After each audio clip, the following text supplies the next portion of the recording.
Welcome, everyone. This is a thrill for me not only to be here with General Petraeus, but to be able to speak to him in more than a 7-minute time period. So we've got a whole hour. It is a big world, and there are a lot of places that make people nervous and that are complicated in it. But I want to start, General, just with this first very broad question.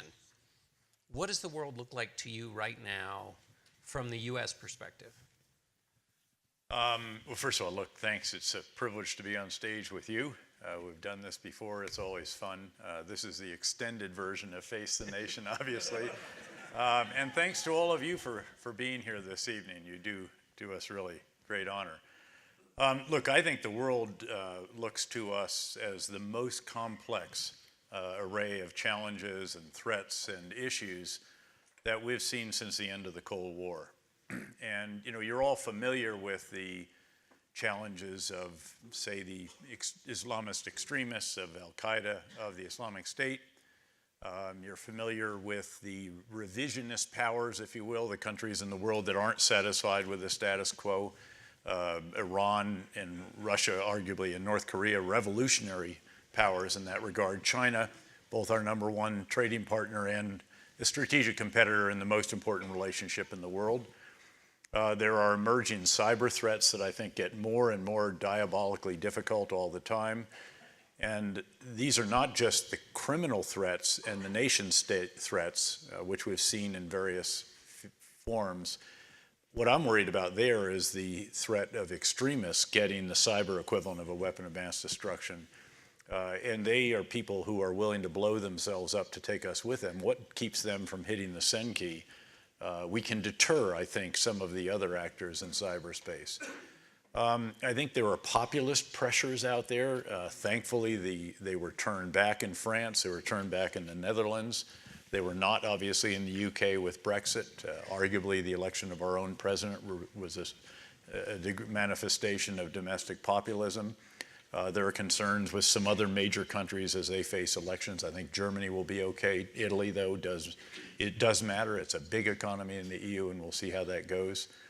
And then, you know, we have Washington, D.C., which by rights, with one party in charge, should be able to come to grips with some of the issues that, in a course that I taught for 3.5 years at the City University of New York called the North American Decades, we identified what were called policy headwinds, legislative headwinds. These were issues that were preventing us from capitalizing fully on the extraordinary opportunities that our country has, leading the world in the IT revolution, the energy revolution, the life sciences, and the manufacturing, or among the leaders in each of those.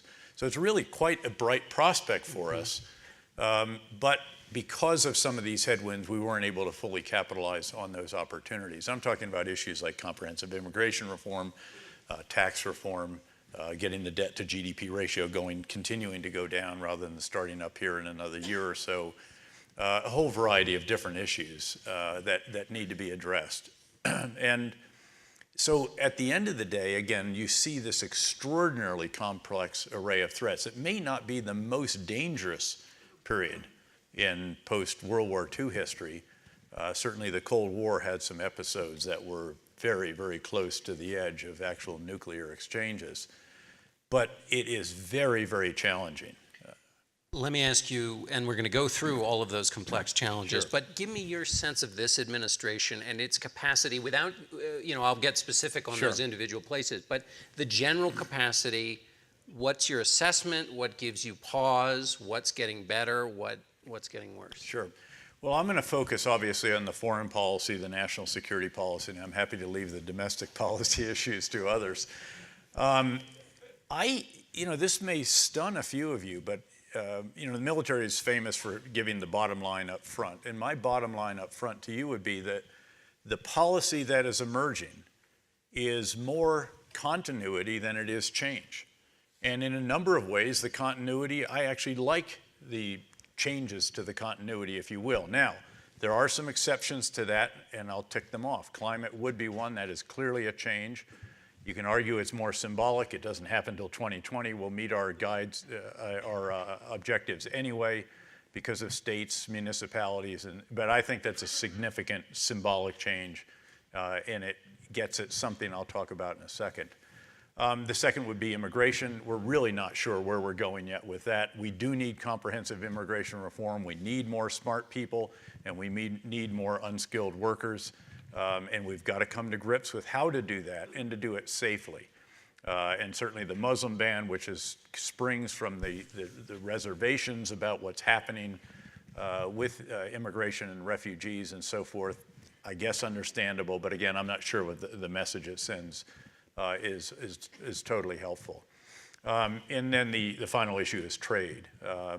President Trump, as he said he would during the campaign, has left the Trans-Pacific Partnership, something I argued was very, very important, not just in terms of actually adding maybe a half a point of GDP growth, which is not insignificant for the world's largest economy, but more important in terms of geostrategic respects, and also bringing countries like Vietnam into the fold rather than leaving them out there to be perhaps plucked off by China with their alternative trade opportunity that they're pursuing.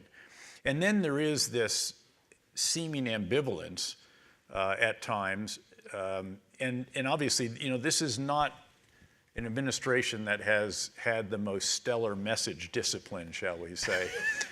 And what's the military term for euphemisms?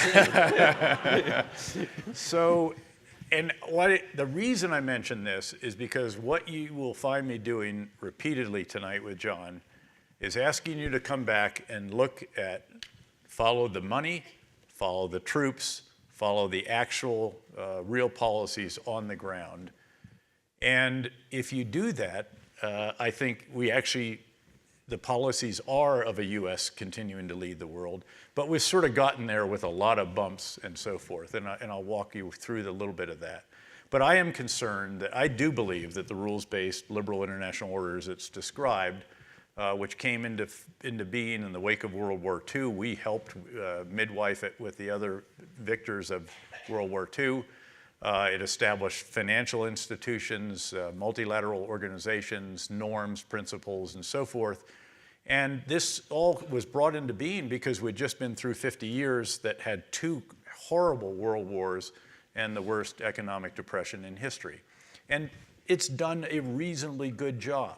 Not without shortcomings. The institutions have flaws, the organizations have weaknesses. But again, I think by and large has done a reasonably good job and is worth sustaining. And again, let's not forget, we brought it into being because it does serve our national interest, but we also do have the national interests of others, at least in the forefront of our mind. And we believe that you can do best by all working together. So that is something that I hope we'll see emerge in brighter relief over time. But if you now look at the different issues, let's take China. Of course, the president famously took a phone call from the president of Taiwan. Hadn't been done in 40 years or so. Tweeted about it afterwards, which added a little bit of insult to injury. Was sort of questioning China, a currency manipulator, et cetera, et cetera, et cetera. Ultimately, embraces the one China policy, calls President Xi, invites him to Mar-a-Lago, has the summit, fortuitously during the summit, of course, gives orders to launch cruise missiles into Syria. You can't make that stuff up. And by the way, one of the areas of change is that we had Bashar al-Assad use chemical weapons on his citizens, and we did something about it. And we did it within 36 hours, and we didn't even have a red line established formally. And you know the history of the red line before, which was a blow to our credibility around the world when we did not act on it. So China ultimately, again, there's a dialogue. Now we just had the first of the 4 working groups that were established. This is the one of Mattis, Secretary of Defense Mattis, Secretary of State Tillerson, and their 2 counterparts addressing issues like North Korea and so forth. You look at Israel. Bibi Netanyahu is sitting there in the White House. The president says 1 state, 2 states, whatever they want. Ambassador Nikki Haley the next morning is out, affirming that the United States still embraces the 2-state policy. That is our policy going forward. And you've seen this pursued by the special envoy together with the president's son-in-law. You can just keep working your way through each of these, frankly, And in many cases, we may have a circuitous route to it. We may, again, you see the policy and there may be a discordant tweet or something like that. Keep focused on the policies, except when the tweets actually do announce policy. And when he said will not happen about the North Korean nuclear program, I think that's where that is policy. Right. And but I'm relatively heartened. I think the team is terrific. Tell me. And by the way, a lot of people make a lot of Trump and his generals. Look, these generals are from a generation that know that every problem out there is not a nail, and every solution can't be a bigger hammer. I was mentioning to John backstage when we had the surge, the campaign plan for the surge, there wasn't an embassy plan and a military plan. Ambassador Crocker and I merged the two of them, and we had a civil-military counterinsurgency campaign plan. This generation, every single person, Mattis lived through that, obviously a great shipmate. He helped write the counterinsurgency field manual. The chairman of the Joint Chiefs was on the ground, then ultimately was a commander in Afghanistan. He was Marine 3-star for me. The commander in Iraq was a brigade commander during the surge. The commander in Afghanistan was a 2-star ops officer during that surge. Again, these are individuals that know that the military cannot solve every problem at all, and desperately want. I remember, there's when I went to see President Bush before going to the surge, having been confirmed, and I thought I'd come in and I'd get some, great wisdom and all this stuff, and I got some guidance. But the truth is, in the Oval Office, it's often about the photo op, and this was, and so he said, "Wow, we're doubling down, General." And I said, "Mr. President, your military is going all in, and we need the rest of government to go all in with us." So again, these generals understand what that means, and the team, I think, is terrific. McMaster ran 4 civil-military strategic reviews for me alone, just in the surge, and then at Central Command, and then went with me to Afghanistan. I mean, it's publicly known that the only promotion board I ever sat on in my life, and believe it or not, came back from the surge to be the president of a board. It happened to be the 1-star board that picked him for Brigadier General. That was not a mistake or a coincidence. And Stan McChrystal, the JSOC commander, the ultimate killing machine task force, came back. And so again, these are terrific people. The Deputy National Security Advisor doesn't get much attention, hugely important because he runs the Deputies Committee. Many of the policies don't have to go to the principals, much less to an actual National Security Council meeting chaired by the president, if they can be resolved there. This is a guy named Ricky Waddell, very high in his class at West Point, maybe first, Rhodes Scholar, PhD from Columbia University, highly successful businessman and a 2-star general in the reserves, and served multiple tours, of course, in Iraq and in Afghanistan. Real talent there. Yes, a lot of the foreign policy elite that was busy signing letters last year this time and all through the fall are essentially ineligible. And in many ways, that's a shame. And especially for the State Department, because one area that is a change is we just haven't populated that. And we see it now with this crisis in the Middle East. Who can Rex Tillerson send out to the Middle East to deal with this issue? I don't know. Let me, so many questions cascading out of that. Sure. Let me just, on the generals though, I want to just, having spent some time with your counterinsurgency manual and the surge, and what it strikes me is all those generals who implement that. I mean, McMaster, Yep. Mattis.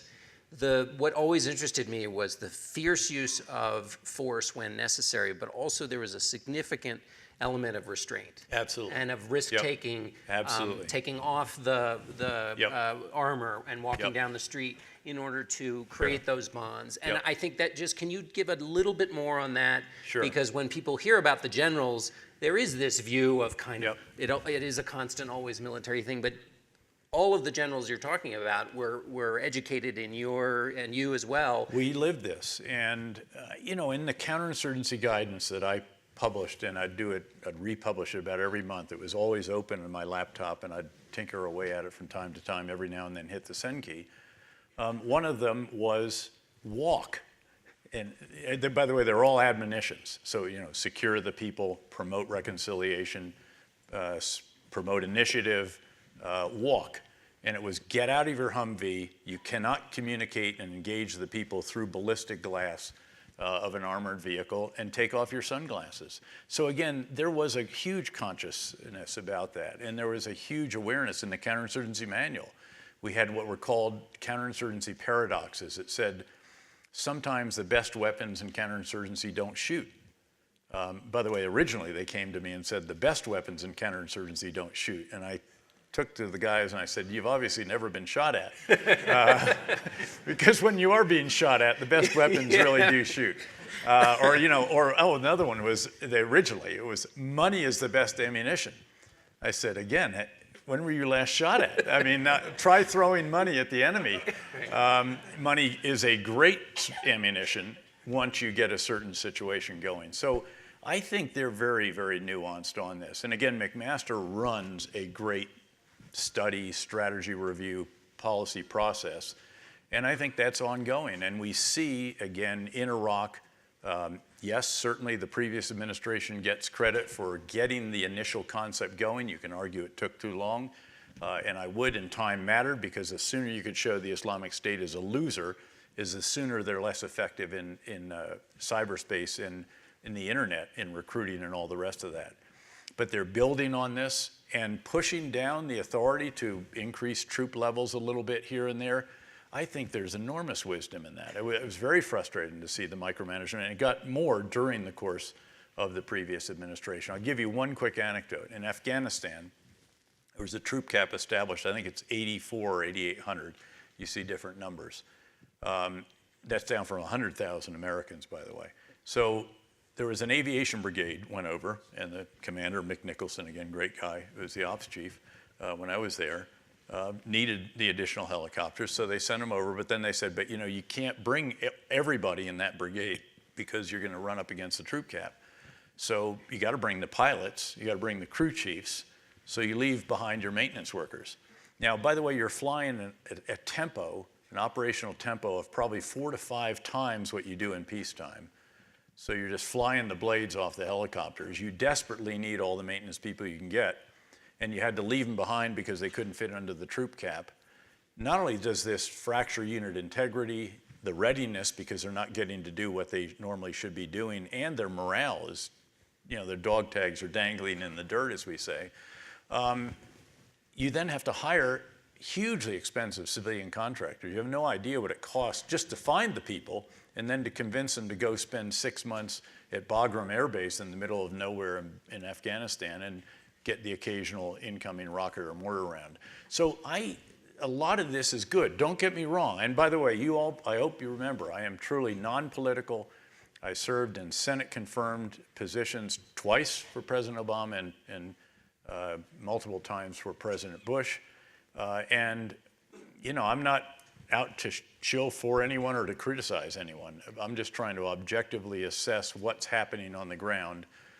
Follow the money, follow the troops, follow them into the Baltic states where they are now. Right. For the first time. NATO, now an agreement that was made on President Obama's watch wisely, but has been followed through, actually reinforced a bit. There will even be more money in the budget this year. Now, Congress, of course, influences some of this in a good way.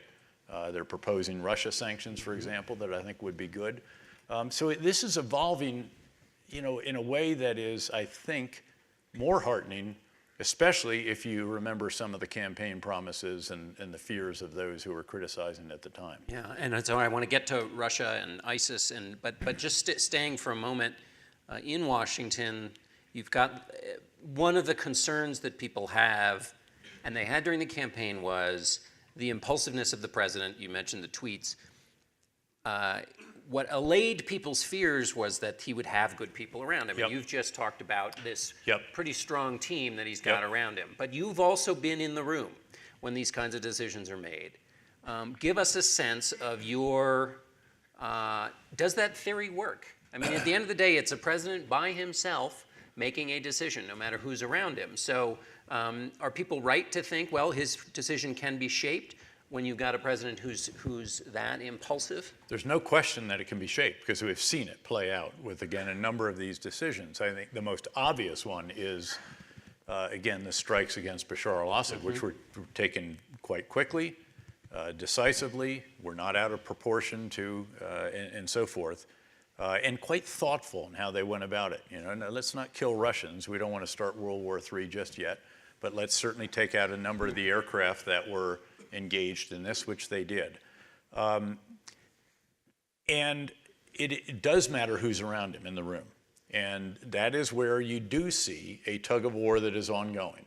And people have characterized this as MMT, McMaster, Mattis, and Tillerson. And then on the other side, usually they'll pick Bannon and Steve Miller and a couple of others. And I think you saw them win, the latter won, actually with the speech that was delivered at NATO headquarters. And ironically, this is the unveiling of the 9/11 memorial at the new NATO headquarters in Brussels. First time they actually had a summit there. The only time that the Article 5 collective self-defense agreement has ever actually been announced and implemented was in the wake of the 9/11 attack. So it was for us. And we did not take that occasion to affirm our commitment to the Article 5 collective self-defense, even though it was in the official speech that had been prepared. Climate, the decision to leave climate, again, I think Tillerson actually said it wouldn't have been his decision. That would not have been his advice. On that one, I think you do have at play here, obviously, a president who realizes he's got to make good on some of his campaign promises. And to be fair, on NATO, later it did come out that the Article 5, he personally said that after Nikki Haley did as well. By the way, Ambassador Nikki Haley, I have been hugely impressed by. As you know, a Southern governor, I wouldn't have thought to step right on the stage as she has, very decisively, very effectively, very eloquently, and in a number of cases has been the one who is, you know, there's always in any administration, heck, I had spokesmen that would go out after I fumbled something and say, what the general meant to say was this. And there's been a bit of that, obviously, with this administration. And she was the one who went out after the, you know, one state, two state. She went out the next day and announced that the two-state solution is still our policy.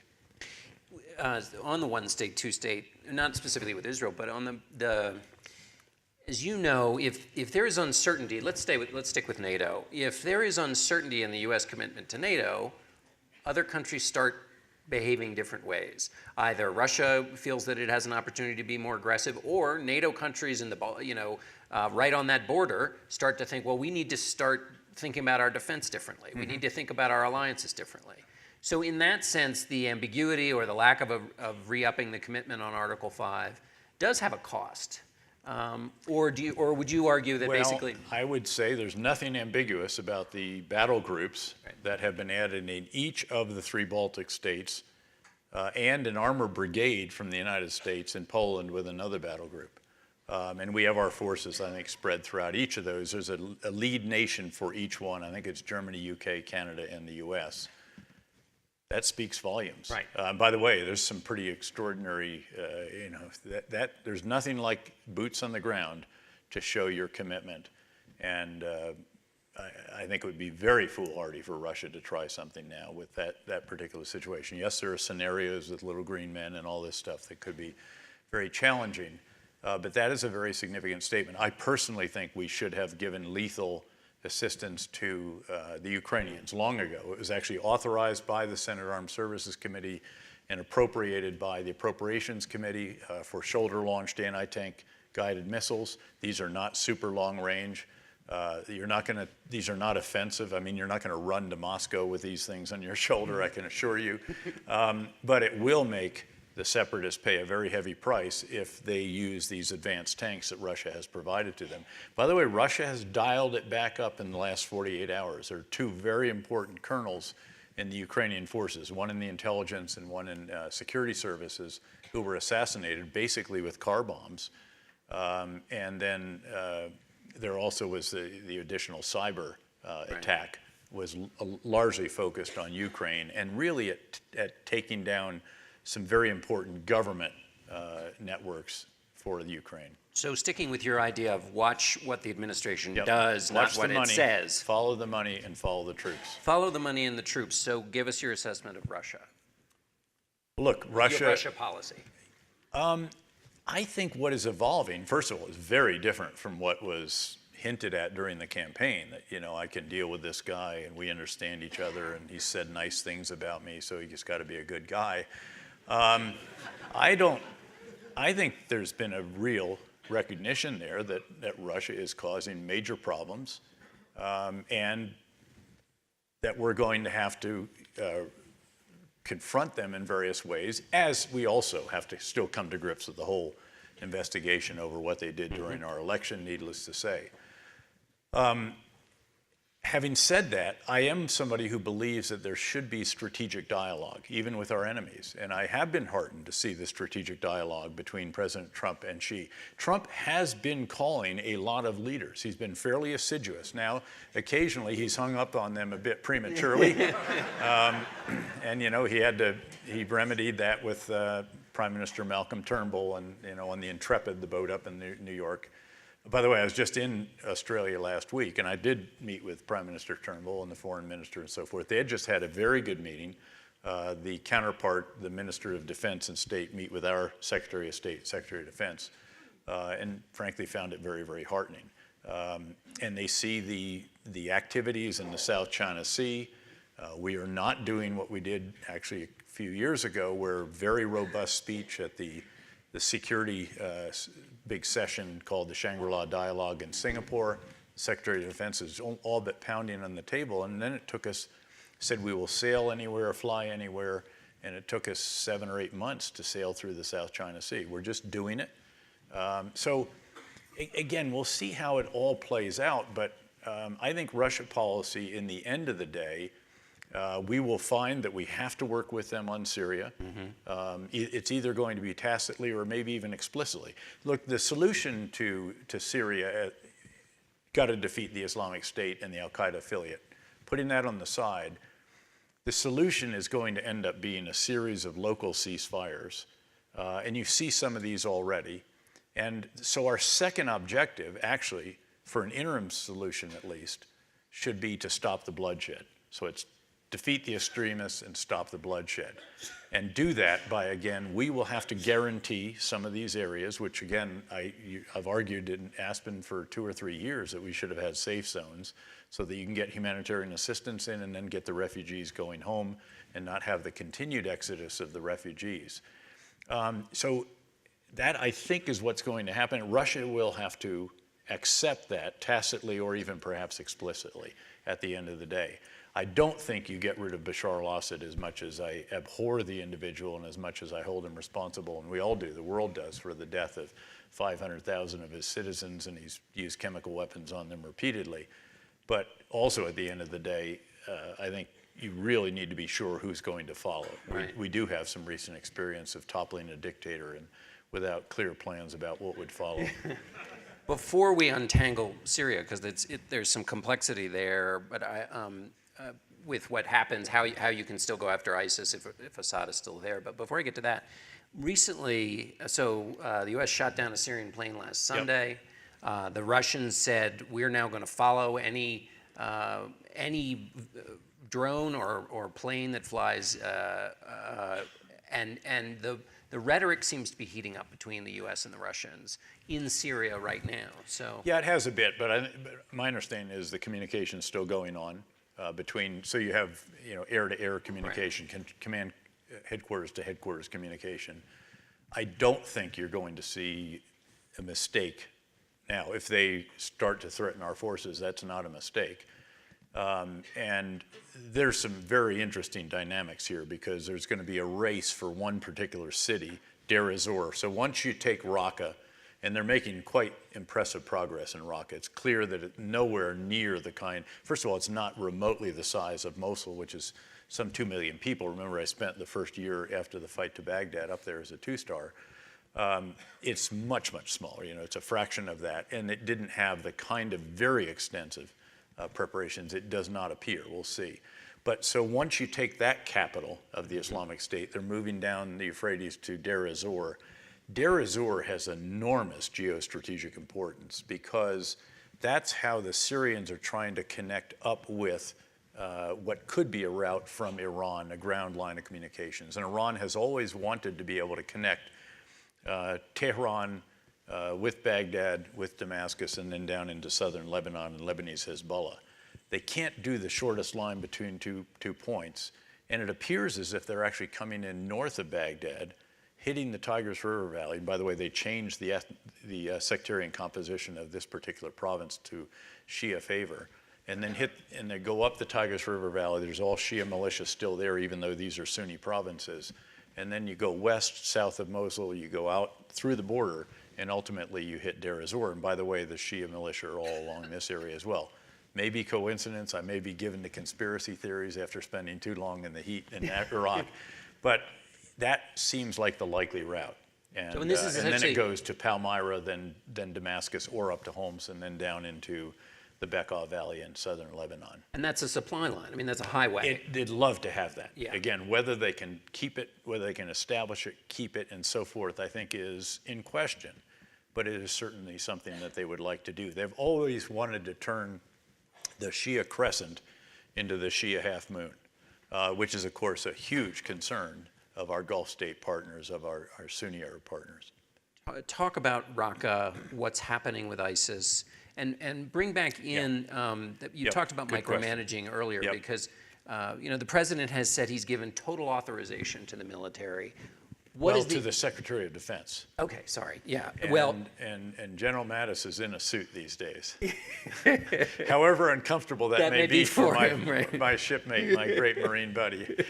but how is the operational tempo different, and how will that play out in Raqqa and in the fight against ISIS? Well, first, and again, to be fair, over the last 6 months in particular, the previous administration was gradually doing what a lot of us had recommended, which is relax the level at which decisions are made for the use of force. You have established rules of engagement. Everyone knows them. And the question is, at which level do you have to bump something for a decision as you're interpreting the rules of engagement? The fact is, there are fleeting targets out there. And if you don't get these bad guys, keep in mind, this is an enemy that is so barbaric that it literally surrounds itself with innocent civilians. They live in apartment houses. And any time they leave, they are sprinting because they know that the unblinking eye is up there and may well have something with their number on it.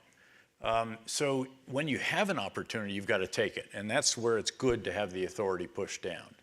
There is a keen awareness still, obviously, of the need to minimize collateral damage, any innocent civilians' deaths and injury, and indeed infrastructure, because we're going to have to rebuild it. And that's why it's going so slow in Mosul.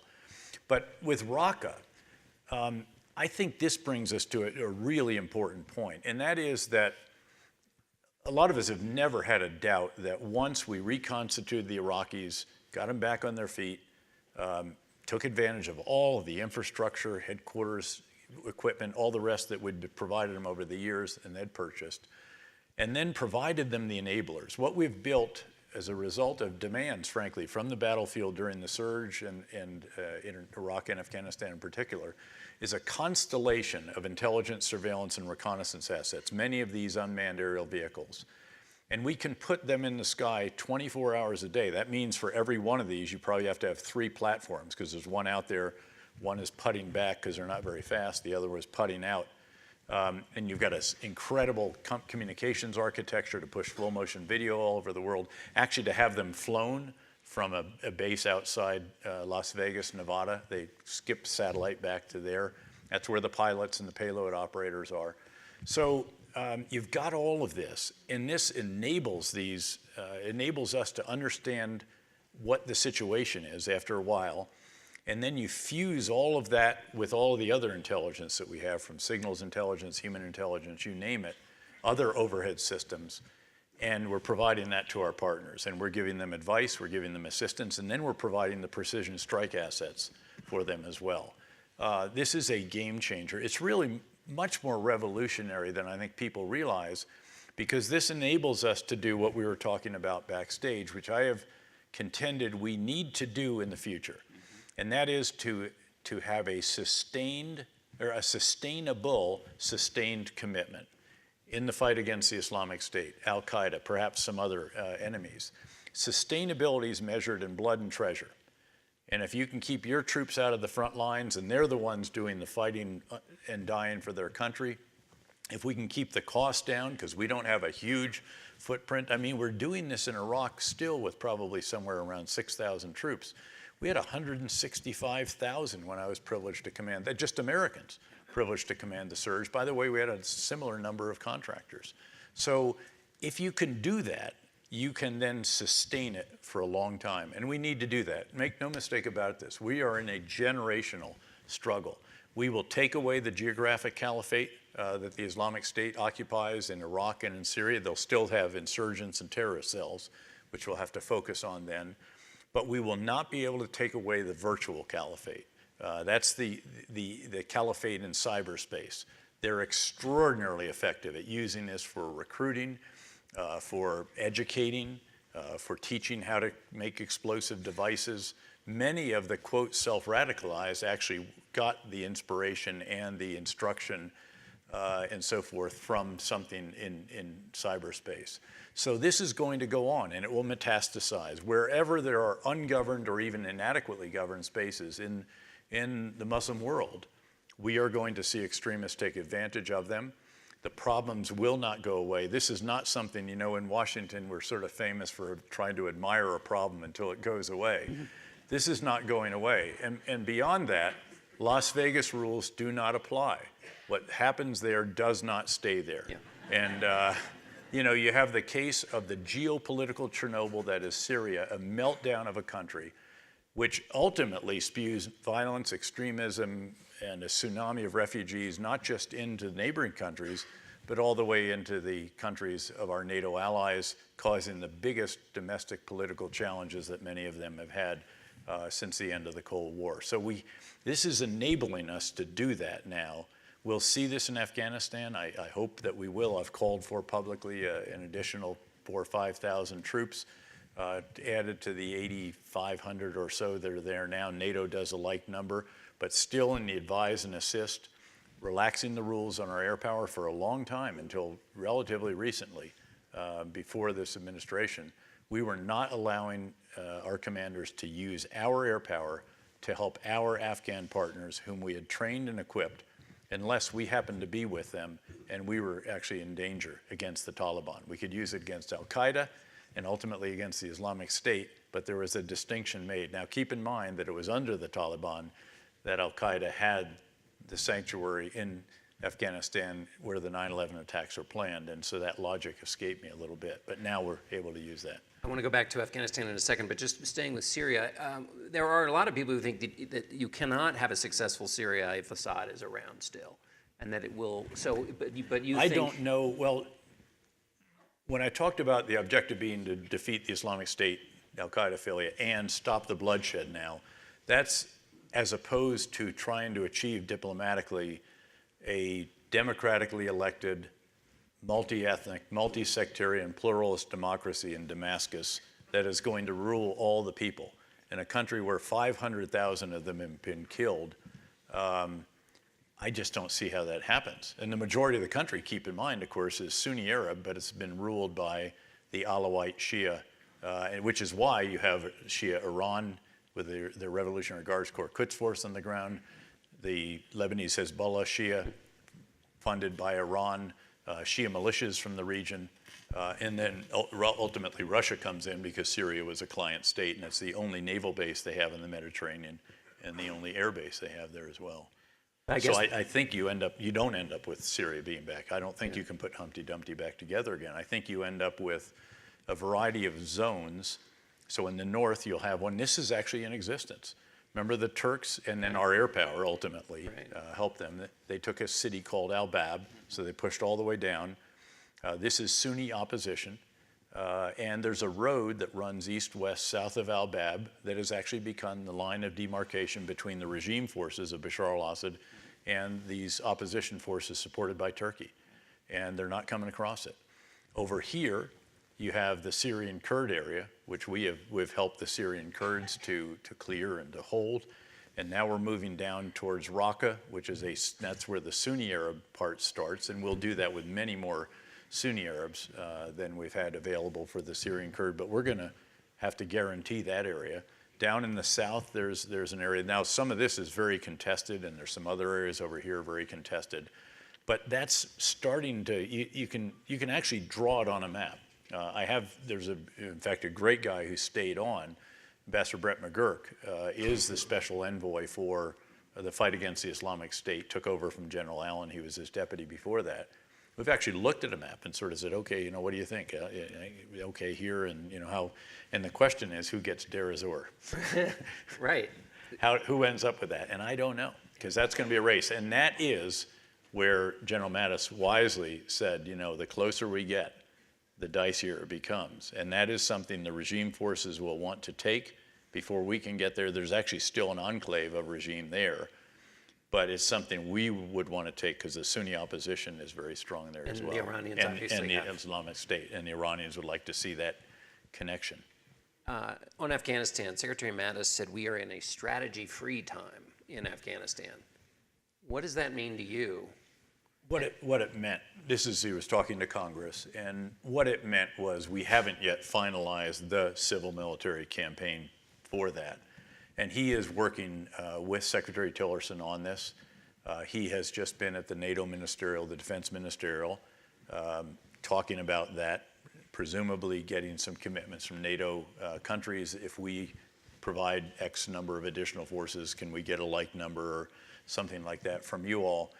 And then he said publicly that he wants to go back, sit with Tillerson again, and work out some of the issues. There is a really good relationship between the Secretary of Defense and the Secretary of State. If you think back, that has not always been the case. And there's a great relationship between the two of them and the National Security Advisor. Again, not always typical in these very, sometimes you term these, the challenges there, ego management. Yeah. But some people would look at Afghanistan and say 16 years and we're sending 3,000 to 5,000. Fair enough. And the answer to that is, look, we went there for a reason. It's because that's where the 9/11 attacks were planned. And we've stayed for a reason, to ensure that that won't become a sanctuary for al-Qaeda or the Islamic State again. There's a certain affinity that the Islamic State even already has, and al-Qaeda definitely has, for eastern Afghanistan. And for the life of me, it escapes me. I've spent time out there, a fair amount of time on the ground as the commander, and before that as the Central Command commander, and after that as CIA. And the attraction of Tora Bora and these mountainous areas is a little elusive. It's not quite Aspen on a good day. And very hard to get a facial. It is. It is. But there is this attraction, and they keep trying to come back, and we therefore need to stay. Now, again, this is where, to come back to what I was alluding to earlier, we've had tens of thousands of troops on the Korean Peninsula for over 65 years. Now, I'm not saying we need to do this for 65 years. I'm merely saying that if you can have a strategy that is sustainable, and again, we're not losing troops in Korea, haven't lost them for a long time, and you need a sustained commitment, then maybe that's appropriate. So I think one of the challenges with the previous administration and the previous administration was there was always, of course, a pressure to draw down. Yeah. And you have to. Again, what we were doing in Iraq was unsustainable. We had everything possible out there. If it was anything else, I would have asked for it. And we had to extend our tours to 15 months from 12 months, which is long enough for the Army already. I ended up doing 19 and a half that time. These were long, grinding experiences. But if you can get those numbers down and then keep them in that range as opposed to trying to just go to zero. Yeah. And President Obama wisely did halt. He did not carry out what he had intended to do. And so that's why I think. And I do think that additional number, with the relaxations on the use of our air power, and perhaps some augmentation of some of the platforms that we have. By the way, keep in mind also that Afghanistan is the platform for our, quote, regional counterterrorism effort. Without going into what the CIA might do from there, certain members of the press have certainly reported that there are certain things that emanate from Afghanistan that may actually terminate in, say, North Waziristan of Pakistan and so forth. And of course, it's publicly known that the raid to get Osama bin Laden was launched from eastern Afghanistan as well. Speaking of Pakistan, we're going to get to North Korea, but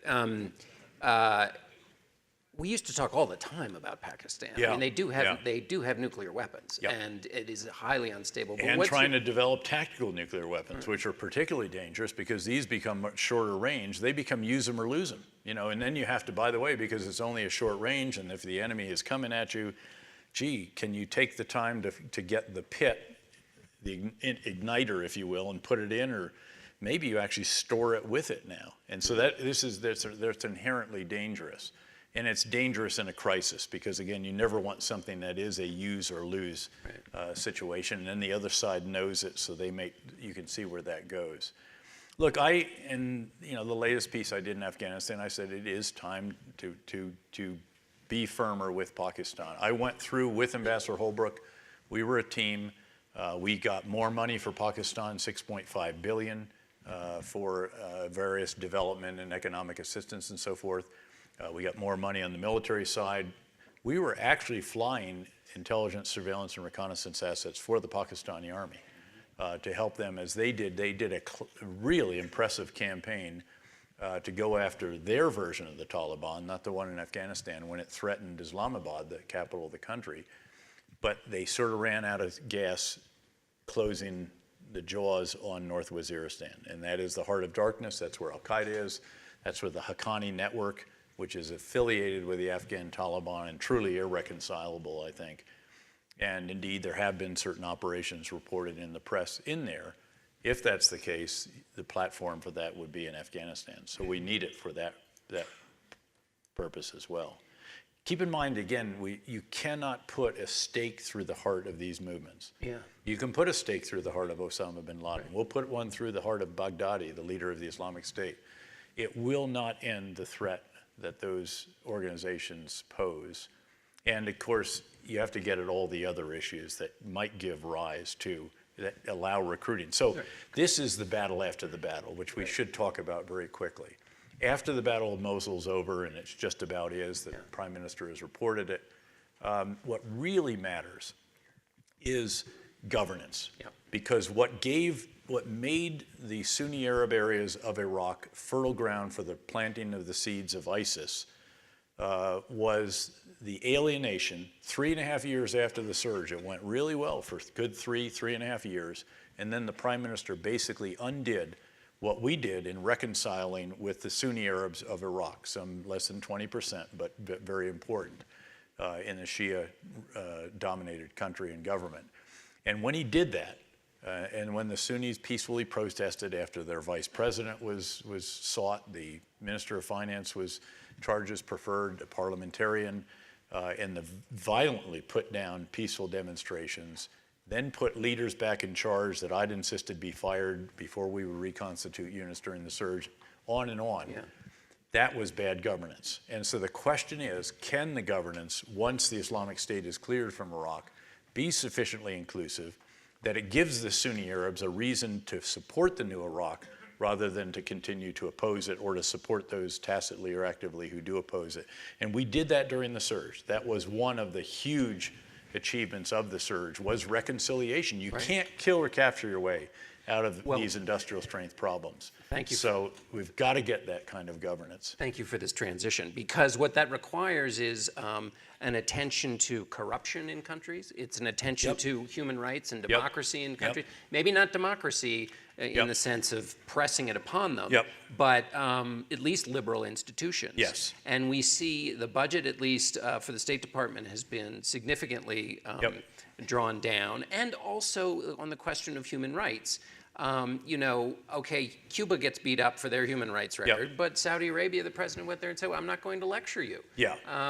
How can people who see what's happening in Yemen or what happens just inside Saudi Arabia, doesn't that create that cauldron still that needs to be taken care of? I mean, it's a bit more complex, obviously, than that. And to be fair, the now Crown Prince of Saudi Arabia is trying to modernize the country. He's trying to liberalize, again, small steps.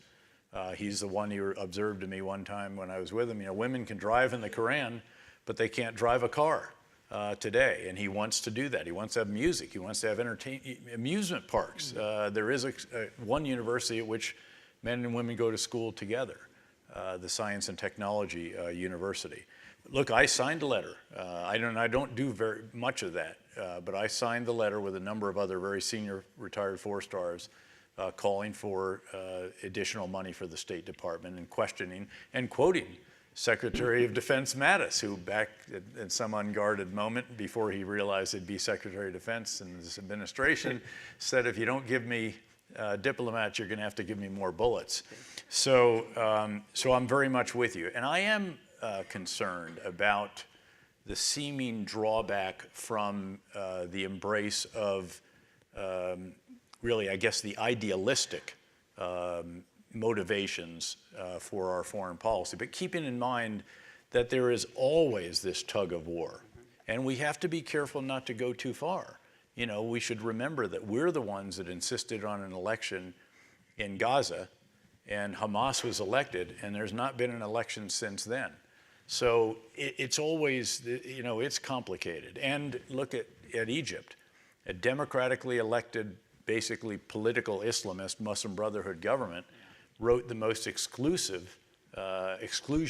constitution imaginable, and of course then is overthrown. You know, we don't like a democratic government overthrown, but maybe not all bad, because the new constitution is much more inclusive, you know, with protections for Christians and so forth. Yes, some of the restrictions on the press and others give us pause, but it's this kind of thing. I've been a fan for saying, let's work patiently with countries behind the scenes. There was a great Arabist at Princeton who used to say that democracy in the Middle East is strong medicine. It should be administered small doses at a time. You know, it's simplistic, of course, but it is a cautionary tale. And I think just trying to patiently move forward. I've had the conversations, for example, with our Saudi friends about the influence of Wahhabism in other countries and so forth. And they're keenly aware of that now, too. So this is difficult, but I do believe I fought for the values of our country. I remember when the MoveOn.org went after me, in that full-page New York Times ad on the morning of the biggest testimony, you know, in my life, where we're going to report to Congress this 6-month report on the surge. And they attacked me personally, not just over the policies or, you know, how I was leading or something like that. And I remember the next day at the National Press Club, Ambassador Crocker and I did a press thing together. We did everything together, everything. And they said, so, you know, what do you think about that? And I said, I feel very privileged to have defended the freedoms of MoveOn.org to criticize me in the press. I just wish they hadn't gotten a discount from the New York Times. Let's save the toughest problem for last, which is North Korea. Yeah. Where do you take a hold of North Korea? Where does it begin and end for you? Well, it's great to end with this, because I do think this is the most pressing problem. This is the potential crisis that could confront the President of the United States with that most awful and awesome of decisions, which is to use really significant amount of force, knowing that, you know, there's no good option. So first of all, let's keep in mind that there is a different reality that faces this president, and that is that in his watch, his first term, an impulsive, arguably mad at times, young dictator of the Hermit Kingdom could have a nuclear device that could actually strike Los Angeles or San Francisco. I mean, that is a really difficult conundrum. And he has said, will not happen. Again, policy-making tweet. And so he's got to figure out, and what they're doing right now is they're showing China how serious we are about this. And I don't know if you saw today, the next step, a bank, a small bank, modest bank, 12 billion under management or something like that, was designated by the Treasury Department, I believe, as a potential participant in money laundering, presumably for facilitating North Korea's front companies and this kind of stuff. That's the first next step. And we'll see more secondary sanctions. And this comes right before the G20 So this is, and it's a significant step. It's something we certainly never took in the previous administration. And this is sanctioning Chinese companies that are helping North Korea. It's a Chinese company that's helping North Korea. So what we have to do is convey to China, in every way necessary, that they have to reduce the umbilical cord that is keeping the lights on in Pyongyang. 90% of the crude oil that goes to North Korea, the entire, I think, 90+% of their goods and so forth, the trade and all the rest of that. And they can turn the lights off in Pyongyang. Now, they don't want to because they don't want the country to collapse, because it's unacceptable to them to have a reunified Korean peninsula. It'd be unacceptable to have a hostile power in Pyongyang. They don't want massive numbers of refugees coming across the Yalu. That's why they have 2 entire divisions up there. And now, as you may have seen, a special airborne unit, parachute unit, presumably, to deal with if there's some kind of collapse with perhaps safeguarding nuclear weapons or something like that. So then we've got to continue this strategic dialogue. And that's why I believe strategic dialogue is hugely important, and why I support it for Russia as well as for China. And you sit down and say, okay, what are we going to do together about this? This is not just our problem, this is your problem. And you don't like the theater high-altitude air defense system that's going into Korea, it's because of those guys. And if you don't like that, you'll really not like the one that goes into Japan, and on and on. Tell them what, how do we do? Tell them what THAAD is. The theater high-altitude air defense system is this massive radar array that gives very good, and the Chinese think it can look into China. It can't, it's more limited. But it can take out some of the missiles that can come at you. And it's really for Korean defense much more than anything else. It's when they're coming back down. So it's not the ballistic missile defense that we would have in the continental United States. When the president says it will not happen, what is the it? The way I've interpreted that is North Korea possessing an intercontinental ballistic missile and a miniaturized nuclear warhead that could be mated and could actually be launched and hit the west coast of the United States. But there seems to be a lot of ambiguity, and for obvious reasons, between whether,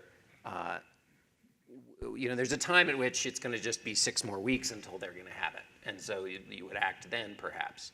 Or do you wait? I think this is years, not months, weeks. But years till they could press the button and it would go, or years till they have, breakout capability? No, years until they have that actual intercontinental, at least. And again, it will depend on the pace of testing, which of course they've dramatically increased in terms of their shorter and medium range missiles. And of course, have continued nuclear tests as well. So this is a real conundrum, as I said. And keep in mind, this is a leader in North Korea. I mean, how more inventive or horrific can you get than to have your brother, your half-brother, killed by people putting nerve gas on his face in a public airport, and gunned down his uncle with an air defense cannon? He is creative. Yeah. So the last question is, it seems that all the options are bad, and what is the end state? Is the end state him saying, oh, okay, we'll give up our nuclear weapons? Well, there's a number of different end states. I mean, you might be satisfied with a freeze, and then we see where that goes. It could go as far as to say, let's figure out how we could Finlandize China and the U.S. How could we Finlandize North Korea? What does that mean? It means make them neutral. How could you get there from here? Yeah. Obviously, you're not going to get there from here with Kim Jong-un still at the helm. So how do you make that happen? I mean, these are serious conversations that need to be had, because this is, and are being had, but they're still in the exploratory stages. But they're getting, they're moving on.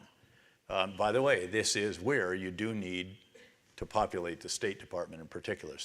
Defense is gradually getting some of the additional individuals confirmed. But as you have crises, the one in the Gulf right now between the Saudis, Emiratis, and the Qataris, who are you going to send? I mean, you just got a deputy confirmed. He's really more the admin guy, I think. So he's not the policy deputy. You have an acting deputy as the Undersecretary of Defense, or Secretary of State for Policy. There's no unders beyond that, and most of the assistant secretaries are acting. And the one for the Middle East is a fine ambassador. Stu Jones just came out of Iraq, but has announced his retirement plans.